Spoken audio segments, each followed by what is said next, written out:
Ola, boas tardes. Xa imos a comezar. Vamos a considerar que a cortesía xa chega con uns minutos, ainda que fai moito frío e a verdade é que ben podíamos agarrar un puxiño máis por si acaso. Bueno, hoxe é 25 de novembro, o Día Internacional da Eliminación da Violencia contra a Muller.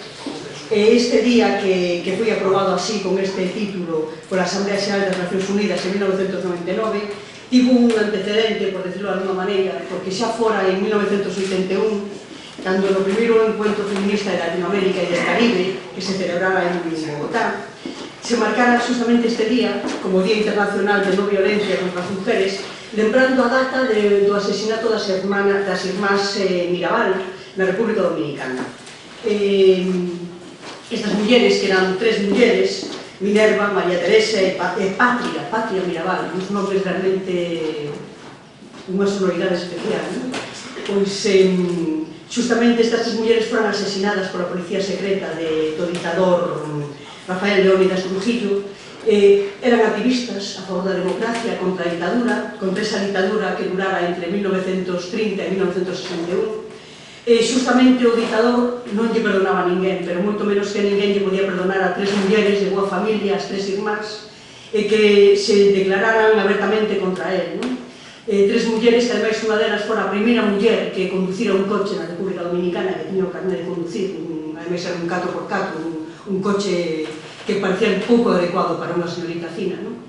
Pois era imperdonable que realmente esas tres mulleres se dedicaran a pelexar a favor da democracia, porque despois sairá posiblemente no coloquio, pero non se estaredes de acordo en que é posible que cando as mulleres se converten en activistas, loitan a favor dos dereitos democráticos, é posible que carguen algún máis que cando o fai a outra parte da sociedade, porque elas realmente teñen esa discriminación a maiores das que poden ter os homes por ser das características que sexen.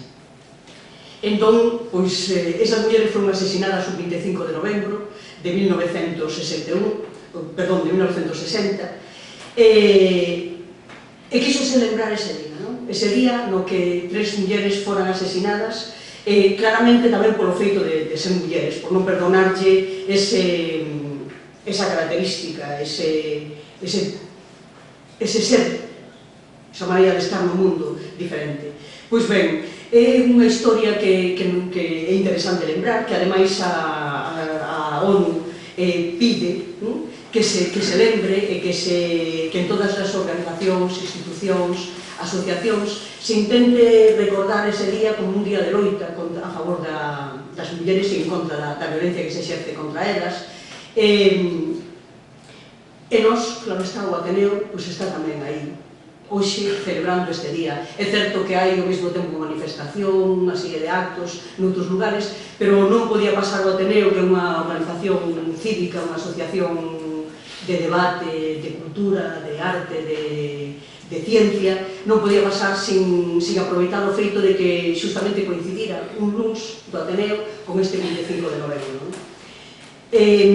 Tiño apuntado aquí algo que me facía gracia, justamente porque era esa especie de encontro entre o que é a dictadura, esa forma de deter o tempo, de ir contra todos os avances sociais, e ao mesmo tempo como se recrea esa ditadura deste home de Rafael Leónidas Trujillo, como se recrea nas cancións. Hai máis de 25 cancións que falan deste dictador e que falan, por exemplo, da loita das irmás Mirabal, pero hai unha serie de películas, hai unha serie de novelas. La fiesta del chivo de Vargas Llosa está basada nesta época histórica, e de feito hai tamén unha película dirixida por Luis Llosa en 2005. Hai tamén outra novela que é a de Julia Álvarez, que se titula En el tiempo de las mariposas, que despois levaría ao cine Mariano Barroso. En el tiempo das mariposas, porque justamente estas tres irmáns na clandestinidade tiñan o pseudónimo de mariposas.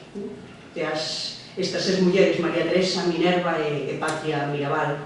Pero aparte deso, a outra irmán, Dedé Mirabal, que non estaba na loita política, por decirlo así, que estaba máis ben na retaguardia, escribe outra historia que é Vivas en su jardín, e que tamén foi levado ao cine, E hai incluso outro autor que titula Trópico de Cáncer, algunha obra que escribe tamén sobre este feito, non?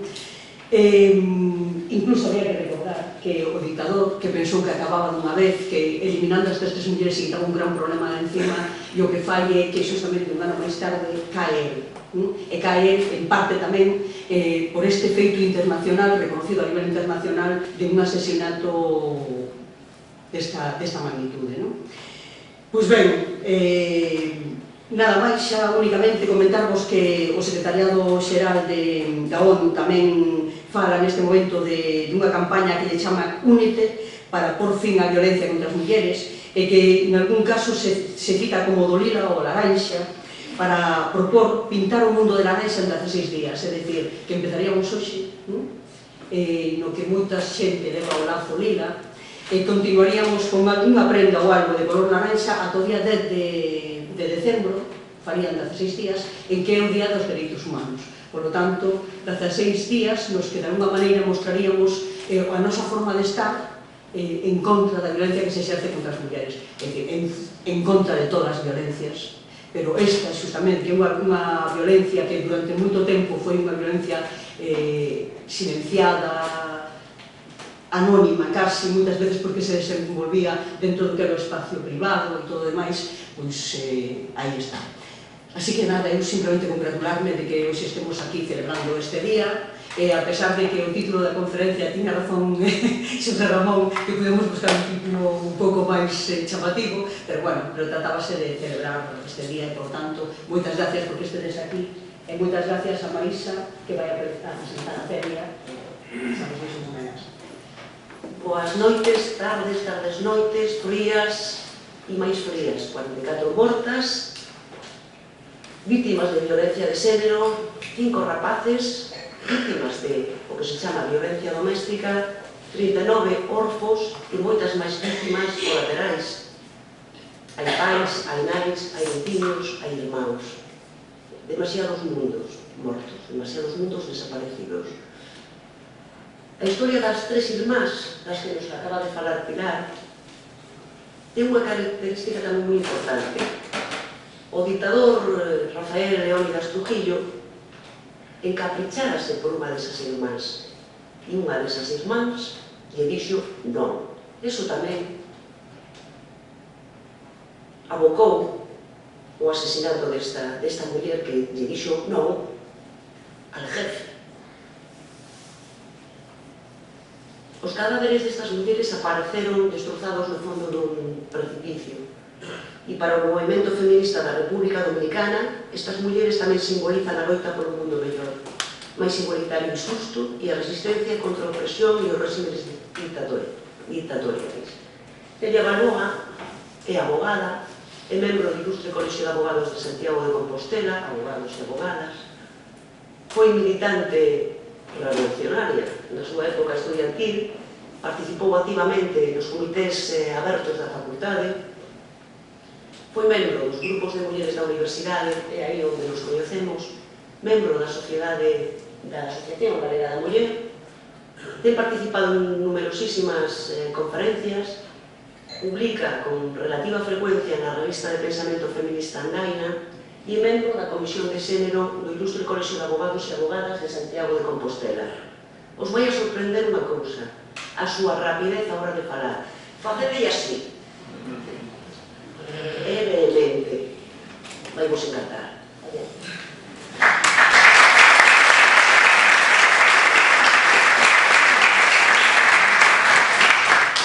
Gracias, Marisa. Gracias, Pilar.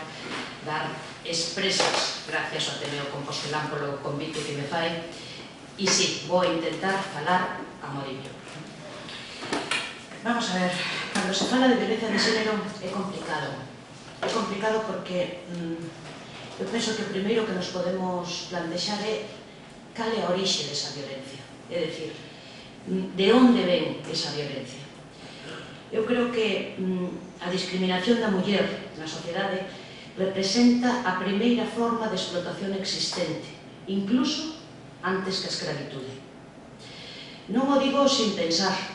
Si nos remitimos aos textos normativos antiguos, que normalmente soen ser un bo referente como normas de convivencia dunha sociedade, atopámonos con que xa no ano 400 a.C., en concretamente as leis de Bizancio, corroboraban esta afirmación. Viñan dicindo que a muller debía adorar ao seu home, ao seu marido, como a un deus. Como a un deus. Estamos falando de o ano 400 a.C., leis de Bizancio. En Roma, o pater familias tiña unha autoridade non só sobre a súa muller, sino sobre todo as persoas que convivían na súa casa. Evidentemente, esa manus, ese poder que podía exercer, conlevaba incluso o poder sobre a vida. Por suposto, o poder incluso nun determinado momento de repudiala ou incluso vendela. Unha muller sin manus prácticamente non tiña ninguna representatividade como suxeto ni como cidadán, excepto que pertenecese a unha élite dentro da estructura social romana. A situación das mulleres no mundo islámico certamente non é millor, é dicir, a veces sorprendémonos moito na prensa coas interpretacións que se fan, con determinadas interpretacións que se fan do Corán, pero é certo que aínda na millor das súas interpretacións unha muller casada pasa a ser prácticamente unha propiedade do esposo, incluso. Pero o certo é que Europa tampouco se ten claro desto. Chama atención pensar que, por exemplo, en Burdeos, na Francia do ano 1359, estableceuse que cando un home mataba a súa muller e se arrepentía porque esa morte fixo nun ataque de cólera, podía ser perdoado e non castigado. A Idade Media, dende logo, tampouco trouxo variantes importantes. En Inglaterra chegou a haber unha regla que se chamaba regla del dedo pulgar, porque era o tamaño do ancho da vara co que se permitía que un home castigase a unha muller para corrixila, esencialmente. A súa finalidade era, evidentemente, limitar o ancho desa vara para que non se lle infringiran danos demasiado graves que lle poderan causar a morte. Pero o certo é que non nos topamos hasta finais do século XIX unha norma que realmente proscribe ou impide o maltrato físico do marido á muller. E é en Estados Unidos, concretamente no ano 1882, no estado de Maryland, onde efectivamente se proíbe o maltrato conyugal e se castiga o agresor a 40 latigazos. O curioso foi, eu intentei miralo, intentei investigalo, pero eu topei solamente un caso de unha condena por esa norma. Despois esa norma non topei que se volvera a aplicar nunca máis. Quedou aí absolutamente na oscuridade hasta 1953. Na Inglaterra do ano 1889 foi a primeira legislación que se logrou abolir o dereito do marido a castigar a muller dunha forma física. 1889. Aínda, desgraciadamente, no século XX non podemos esquecer que Arabia Saudí, Kuwait, Emiratos Árabes teñen en vigor hoxe decretos e normativa que permiten que a un home ou algún membro masculino da familia poida literalmente asesinar a súa muller ou un membro femenino da súa familia para o caso de adulterio ou deshonra. Refírome ao apedreamento, que como castigo é conocido no mundo islámico. E iso está en vigor hoxe. Aplíquese máis, aplíquese menos, mereza sancións e escándalos internacionais, pero está en vigor. A modo de conclusión, podemos señalar que a denominada violencia de xénero responde, penso eu, a un dos efectos colaterais de ter nacido homes e mulleres nun sistema tremendamente patriarcal e tremendamente androcéntrico. Cando se pon sobre a mesa, cando se pon no debate do social a violencia de xénero, polo menos neste país, evidentemente nos anos 70. A morte do dictador, o que provoca ese momento de tremenda efervescencia social, empeza a vislumbrarse a democracia, a liberdade está por conseguir e evidentemente é o momento de pôr sobre a mesa todos os debates que se poden pôr, incluso de cuestionar cousas que tiñamos como moi asentados que formaban parte do dereito natural, o dereito á muller como figura maternal, a muller como dadora de vida, a maternidade como un dereito universal e sacro, é dicir, ese tipo de cousas, a sexualidade, ese tipo de cousas nos anos 70 cando se empezan a poñer en riba da palestra. E esencialmente empezas a poñer por parte das organizacións feministas. É dicir, moito antes de conseguir o aborto, no ano 76, xa había unhas cantas mulleres que se manifestaban dicindo eu tamén son adúltera, porque o adulterio estaba penalizado na época de Franco. É dicir, existía o delito de adulterio, pero o adulterio que estaba penalizado para o home, perdón, para a muller, non para o home. Entón, que sucede? Pois que efectivamente, dentro desta efervescencia social, se cuestiona que papel cumpre a muller, por que o cumpre e cales son as fontes desa discriminación que tiñamos.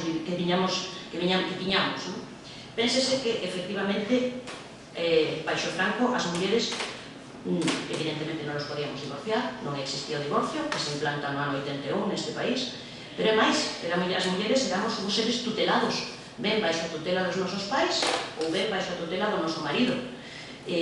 Non podíamos sair ao estranxeiro sin ter un permiso expreso, ben dos pais ou ben dos maridos. Prácticamente houve unha época en que ni siquiera se podía ter unha conta bancaria a nome da muller única e exclusivamente. Co cal, efectivamente, viñamos de sufrir esa historia tan terrible. E a pesar dos esforzos do movimento feminista, que eu creo que teñen sido moitos, como movimento liberador, como movimento que ten posto en riba da mesa debates moi importantes, con moitos anos de antelación a que se consiga a súa regulación legal ou a súa conquista. Digo, foron moitos anos, os anos 70, os anos 80, en que se empezou a pôr sobre a mesa por que as mulleres sufrían violencia, por que ninguna muller iba a denunciar a Guardia Civil que o meu home me pega, por que existía unha permisividade social absoluta hacia o maltrato, porque eso era non solamente tolerado, sino que ás veces era alabado, como, quero dicir, maltratar a tua muller ou dar unha bofetada, pois era incluso síntoma de autoridade, de virilidade, e a muller debía aguantar, debía calar, debía sacrificarse. Evidentemente, eso, eu penso que ten que ver con algo moi importante, que é o xénero, o rol de xénero. En todo caso, efectivamente, é nos anos 90, cando se empeza a reflexionar sobre esta expresión que ahora utilizamos moito, isto de violencia de xénero.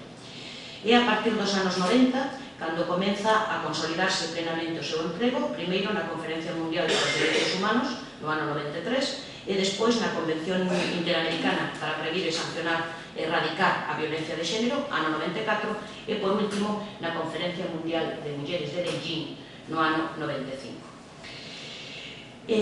Por que se tarda tanto en reconocer eso? É dicir, por que por sobre a palestra o maltrato físico ou psicolóxico das mulleres tardouse tanto en sacar adiante, en que falemos, en que reflexionemos deles? Evidentemente porque existía e existe aínda unha reacción social moi importante que impide falar deso ou que impide tomar medidas adecuadas para erradicar o problema.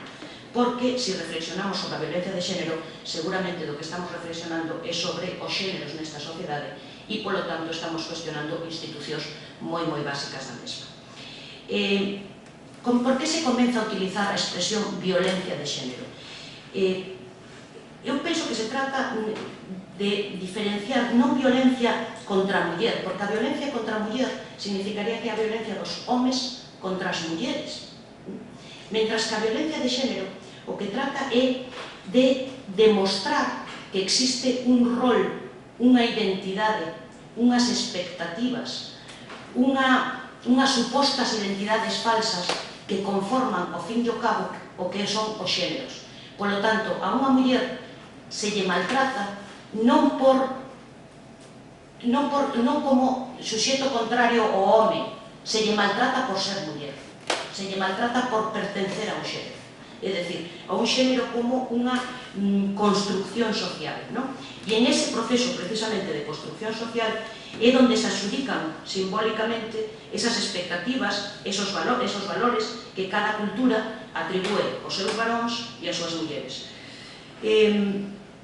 E dai precisamente desa atribución de valores, de identidades, de expectativas, esa conformación social dos xéneros, é universal. Eu prácticamente non coñezo ninguna sociedade, ninguna, refírome a unha sociedade mínimamente estructurada e grande, onde en ese reparto de rol de xéneros nunca sexa o masculino o rol dominante e o subalterno o rol femenino. Entón, eu creo que cuestionar a violencia de xénero o que significa, ou falar da violencia de xénero, o que significa, o que ten de valioso é que se cuestionan efectivamente os xéneros, é dicir, esas expectativas, esas identidades, esa especie de roles que se supón que por natureza, o gran termo que debe ser cuestionado, desenvolvemos as mulleres ou ben os homes nesta sociedade. Isto penso que ten permitido sacar a luz todo o fabricado, o construído, o non natural, e iso francamente é moi valioso. E penso que tamén é un logro das organizacións feministas que nun determinado momento fixeron un eslogan de algo que foi tremendamente liberador, e é: o privado tamén é público. O privado, o que pasa no ámbito privado, é público e é político. Responde a algo, evidentemente. Pero esta orientación ideolóxica, francamente, non está generalizada. De feito, tamén se discute si violencia contra as mulleres ou violencia doméstica, o cal é un termo francamente peligroso. A ver, peligroso desde o meu punto de vista, porque a violencia doméstica o que fai referencia é o ámbito onde se produce a violencia, en que sitio, baixo que relación se produce a violencia, pero non exactamente a violencia de xénero. En todo caso, pénsese que a Declaración das Nacións Unidas sobre a eliminación da violencia contra a muller do 20 de decembro de 1993 decía que a violencia constituía unha manifestación de relacións de poder históricamente desiguais entre o home e a muller, que ten conducido a dominación da muller e a discriminación na súa contra por parte do home e impedido o adelanto pleno da muller. Ao mesmo tempo, por exemplo, o Parlamento Europeo, na súa resolución sobre tolerancia cero no ano 97, definía como a discriminación da muller definía como el desequilibrio en las relaciones de poder entre los sexos, en los ámbitos social, económico, religioso o político. Es decir, evitábase en determinados organismos ou por parte de determinados organismos entrar na discusión da violencia de xénero como efectivamente entendemos que debe ser, porque efectivamente que aquí son dous xéneros, digamos que dominante e dominado, e que eso responde a unha estructura social. Porque ao fin e ao cabo, a violencia de xénero non é máis que unha violencia estructural que forma parte casi do noso imaginario, da nosa cultura. É dicir, vimos de onde vimos. Vimos nunha cultura que sempre foi permisiva ca violencia cara as mulleres, onde sempre as mulleres tiveron que ser educadas e onde se permitía que esa educación fose a través da violencia. As mulleres podían ser correxidas, todo eso conforme aos xéneros. En España houve un momento fundamental, e é que chega un momento en que a realidade se impón unha crudeza tal, é dicir, 100 mortes nun ano, estou falando do ano 2002, 100 e pico no ano 2003, é dicir, a realidade se está impoñendo dunha maneira tan terrible que xa é imposible que un goberno non tome cartas definitivamente no asunto. E neste país, ese tomar cartas no asunto fixo unha lei, a lei 1/2004 de 28 de decembro de medidas de protección integral contra a violencia de género, tal e como se chama, ¿no? Entonces, esa lei ten algo francamente meritorio, e é meritorio porque digamos que establece a violencia como unha manifestación da discriminación, da situación de igualdade e das relacións de poder dos homes sobre as mulleres. Trátase, polo tanto, dunha violencia que se dirixe sobre as mulleres polo mismo feito de selo, tal e como expón a súa exposición de motivos. É dicir, non é unha guerra entre sexos, non é unha violencia doméstica, é a violencia que se pode exercer contra as mulleres polo simple feito de ser mulleres, é dicir, polo simple feito de pertenecer ao xénero femenino. E creo que este apunte da súa exposición de motivos permite realmente reflexionar sobre cal é a orixe desta violencia. Un gran avance desta lei é que se trata dunha lei multidisciplinar, unha lei intersectorial.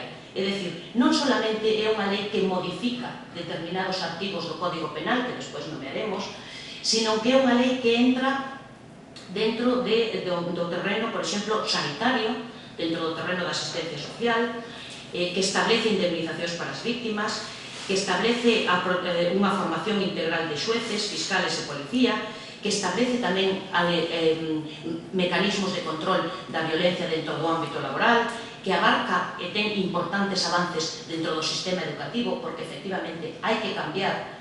Eu son das que penso que a violencia non se acabará hasta que cambiemos a educación e os valores dunha sociedade, e iso é fundamental. Pois ben, esta lei sí que entra en todo eso, establecendo unha serie de protocolos, establecendo unha serie de normas de actuación que permite, digamos, combatir a violencia non solamente dentro do sistema penal, aínda que non nos engañemos onde máis se carga, sino desde varios aspectos, ¿no? Desde ese aspecto multidisciplinar, desde ese aspecto multisectorial. E o primeiro que podemos pensar é cal é o concepto da violencia de xénero desde a perspectiva penal, é dicir, en que inflúe esta lei, en que cambia esta lei o Código Penal. Pois ben, esta lei entende que a violencia de xénero a que se refire a presente lei comprende todo acto de violencia física ou psicolóxica, incluídas as agresións á libertad sexual, as amenazas, as coaccións e incluso a prohibición arbitraria da liberdade. Pero, ademais, fixadevos, se me permitides, que mete unha frase que a mí me parece moi interesante, que é todo acto de violencia física e psicolóxica. Entón, cabe preguntarse que delitos poden incardinarse, que tipo de delitos poden incardinarse como todo acto de violencia física ou psicolóxica. Evidentemente, entramos de cheo en que pode ser o homicidio, pode ser o aborto, as lesións contra o feto, os delitos contra a liberdade, os delitos contra a integridade moral, os delitos contra a indemnidade e a libertad sexual, é dicir, calqueira outro delito, cometido con violencia ou intimidación pode ser susceptible de ser un delito de violencia de xénero. Con dúas matizacións. A min resultame estrano, a min personalmente me chirría moito no caso de un delito contra torturas, de un delito de torturas, porque en todo caso entendo que o delito de tortura se comete por uns determinados suxetos e dificilmente podo entender que se faga desde unha perspectiva de xénero, pero si é verdad que, excepto eso, introduce un termo fundamental, por cualquier outro delito cometido con violencia e intimidación. Por lo tanto, podemos entender, por exemplo, que pode ser un delito con roubo, de roubo con violencia, por exemplo, un delito de allanamiento de morada, parece estrano, pero podría ser, pero sobre todo nos permite introducir. Eu ainda non coñezo ninguna sentencia neste tema, pero eu penso que podría introducir o delito da violencia de xénero, por exemplo, na sustracción de menores para causar un especial dano á nai, ou un delito, por exemplo, contra a mendicidade dos menores, na obrigación de pôr a menores a exercer a mendicidade. É dicir, sempre que a víctima sexa ou teña sido a esposa ou muller coa que estea ligado por unha análoga relación de afectividade. Entón, entendendo isto, podemos empezar a esbozar que a Lei Integral contra a Violencia de Xénero o que fai realmente non é tipificar novos delitos, o que fai é agravar algúns delitos que xa existían ou ben elevar a categoría de delitos determinadas conductas que tan solo antes merecían o reproche penal de falta, é dicir, non chegar unha conducta que sí merece un reproche penal, pero que non chega a categoría de delito pola súa levedade. Pois ben, unha das cousas que máis, cando se aprobou a lei, unha das cousas que máis chamaba a atención e decía, bueno, pero que pasa? Solo os homes poden cometer violencia de xénero, as mulleres non poden cometer violencia de xénero, é certo, porque o suxeto activo deste tipo dos delitos que se cometan por violencia de xénero é sempre ten que ser un home, é dicir, é a manifestación da discriminación, da situación de desigualdade e das relacións de poder que teñen os homes sobre as mulleres e que se exerce sobre estas. Por que personas? Por os seus maridos, por os seus ex-maridos ou por aquelas persoas que as que manteñan análoga relación de afectividade. aínda que non haxa convivencia. Aínda que non haxa convivencia. É dicir, que dentro deste parámetro son os homes os suxetos activos e as mulleres os suxetos pasivos. Sin embargo, cabría preguntarse si isto permitiría a entrada de outros suxetos, sobre todo suxetos pasivos, é dicir, na tipificación do delito, porque, claro, se falamos de violencia estructural, hai algo que me preocupa moito, e é que unha lei de violencia de xénero teria sido un bon momento para falar da violencia estructural que temos nesta sociedade, da violencia no eido laboral, da violencia no eido educacional, por exemplo. É dicir, na violencia que se exerce en base a superioridade entre as persoas vulnerables. É dicir, esta teria sido un bon momento, eu penso que teria sido un bon momento, para realmente sacar a luz moitas violencias que se están exercendo, que ao mellor non teñen tanto encardine nesta lei. Pensemos, por exemplo, unha das grandes violencias silenciadas, e non falo da dos menores, que eu creo que está moi en boga e nos escandalizan moito, a violencia que están sofrendo as persoas ancianas. É dicir, hai moitísimas persoas ancianas que sofren violencia na súa casa e das cais nin quen fala e que dificilmente lle podíamos aplicar a lei de violencia de xénero. Eu penso que isto sería un bon momento para sacar esa violencia a luz. De todas maneiras, é unha lei o suficientemente, digamos, importante como para engadir unha expresión bastante reveladora, que tamén poden sufrir violencias de xénero as persoas especialmente vulnerables que convivan co autor. Esta expresión realmente non se recollía no anteproyecto da lei. Foi unha expresión que se introduxo na lei gracias a un informe do Consello Xeral do Poder Judicial que decía que, efectivamente, unha lei contra a violencia de xénero estaba ben, pero que tamén había que introducir o que eu decía antes. É dicir, esa lei, esa violencia que se exerce constantemente no ámbito familiar, no ámbito dos afectos, efectivamente, en este caso, referíanse ás persoas anciás, que en moitos casos son suxetos pasivos de bastante violencia. Entonces, esta lei poderíase aplicar tamén a ese tipo, un pouco forzadamente aí, que os xueces terían que matizar un pouco, pero poderíase aplicar a este tipo de persoas, es decir, aquelas persoas vulnerables que convivan co autor, en virtude do artigo 180 do Código Penal, que ao fin e ao cabo non é máis que un subtipo agravado das agresións sexuais. É dicir, se agrava cando a víctima sexa especialmente vulnerable por razón da súa edade, enfermedade ou situación. Pensade que neste caso terían cabida, por exemplo, menores, incapaces, anciáns, persoas con minusvalías físicas ou psíquicas, incluso todas aquelas persoas que a priori de atoparse nunha situación de igualdade poideran en un determinado momento convivir sendo máis vulnerables con un suxeto activo de violencia.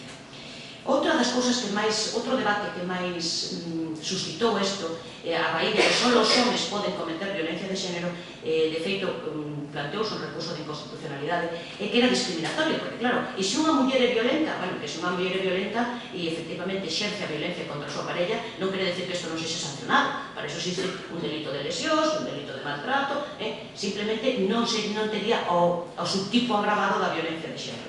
Ben, pois decíase que esta era unha norma discriminatoria que vulneraba o artigo 14 da Constitución Española. Eu penso que non o é. Eu penso que non o é porque, vamos a ver, se pode facer discriminacións, pero se pode facer discriminacións en positivo. De feito, a propia Constitución permite a discriminación positiva como un regulamento, como unha forma de regular e de chegar a ter unha situación de igualdade. Por lo tanto, malamente penso que pode chegar a ser declarada inconstitucional. En todo caso, repito, a Lei Integral contra a Violencia de Xénero o que fai é elevar a categoría xurídica de delito determinadas conductas que antes só eran punibles por falta ou ben a agravación das penas en outros casos. Por exemplo, as lesións, efectivamente, cando se exerzan por un home, marido, exmarido ou persoa con análoga relación de afectividade que conviva ou non cunha muller, efectivamente esas lesións se agravan, e se agravan dunha maneira importante, é dicir, é unha lei que non lle tembla o pulso á hora de ser punitiva, bastante punitiva. Entonces, existe esa agravación do delito de lesións. Existe o delito de maltrato, é dicir, como ese delito que conleva tratar a alguén de maneira degradante, menoscabando a súa integridade moral, e pode ser castigado con prisión de 6 meses a 2 anos. É dicir, tampouco lle tembla, esta non é unha lei que lle tembla o pulso no que é o punible, é unha lei bastante punible. Se despois vostedes queren, podemos entrar no debate, eu penso que é interesante, de se unha lei moi punible ou que é terriblemente sancionadora na hora de privación de liberdade é ou non máis eficaz, porque, dende logo, parece que non se ten revelado como demasiado eficaz.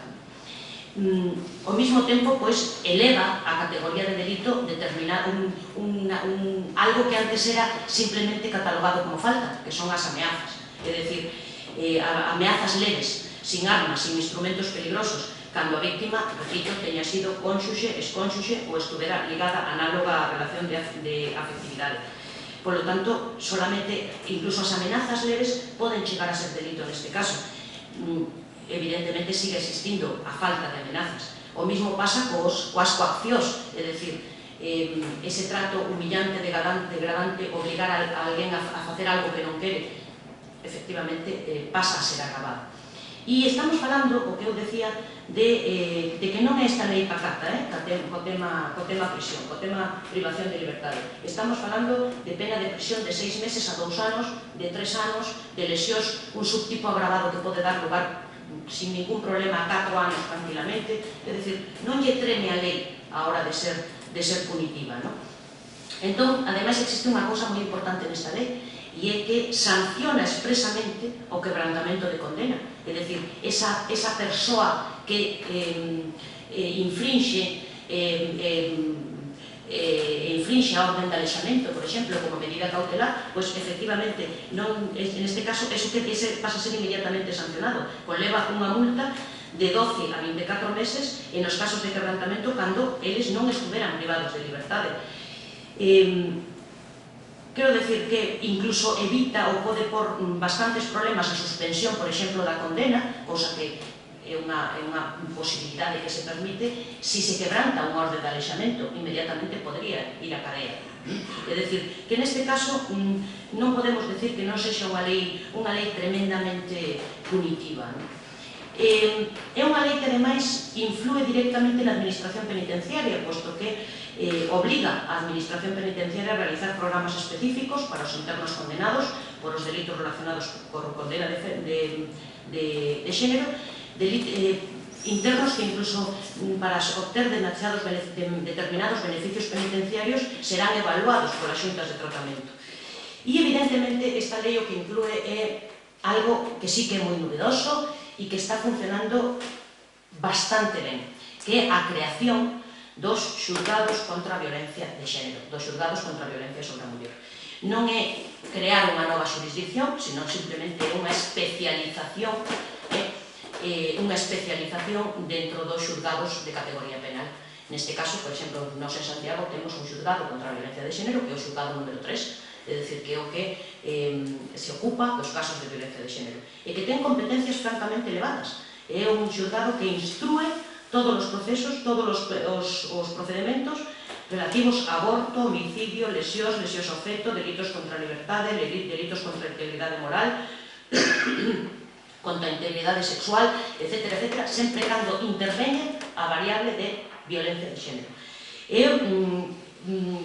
Incluso os xulgados que son os que normalmente, por exemplo, en Santiago, os que adoptan esas medidas cautelares urxentes que se deben adoptar, que é algo tamén novedoso, que se deben adoptar cando se produce un episodio de violencia. Nesas 72 horas, ese xuicio rápido do que tanto se fala hoxe. Pero que son xulgados que, ademais, absorben a competencia de orden civil, por exemplo, nos casos de divorcio, filiación, maternidade, paternidade, nulidade matrimonial, sempre cando, incluso os que versan sobre guarda e custodia dos fillos, sempre cando existan efectivamente que algunha das partes do proceso sexa víctima dos actos de violencia de xénero. Que está pasando agora mesmo? Bueno, pois efectivamente eu creo que as normas as temos, se crea incluso unha fiscalía contra a violencia sobre a muller, é dicir, un fiscal especializado neste tema, incluso nas audiencias a nivel de recursos se existe a vontade de que exista unha sección de audiencia especializada desto. É dicir, que eu creo que as normas as temos, as normas as temos. A lei de violencia de xénero, quizá vou entrar despois nun tema un pouco máis complicado, pero a lei de violencia de xénero está ben, é dicir, é unha lei que pode funcionar. É un problema de medios, de recursos. É unha lei tremendamente punitiva? Sí, pero tamén é certo que unha lei punitiva provoca sentencias condenatorias, e unha sentencia condenatoria ten un valor simbólico fundamental a nivel social para provocar o rechazo da conduta. É dicir, non nos engañemos, o valor das sentencias é tremendamente grande porque ten un valor simbólico, e iso provoca o rechazo social da conduta. Efectivamente, as cifras non parece que revelen que a lei de violencia de xénero, que a lei integral, sexa demasiado exitosa. No ano 2013 levamos 44 mulleres fallecidas, no 2012 52, no 2011 61, no 2010 73, no 2009 69, no 2008 76. É dicir, as cifras son escalofriantes. Pero eso son as mulleres asesinadas.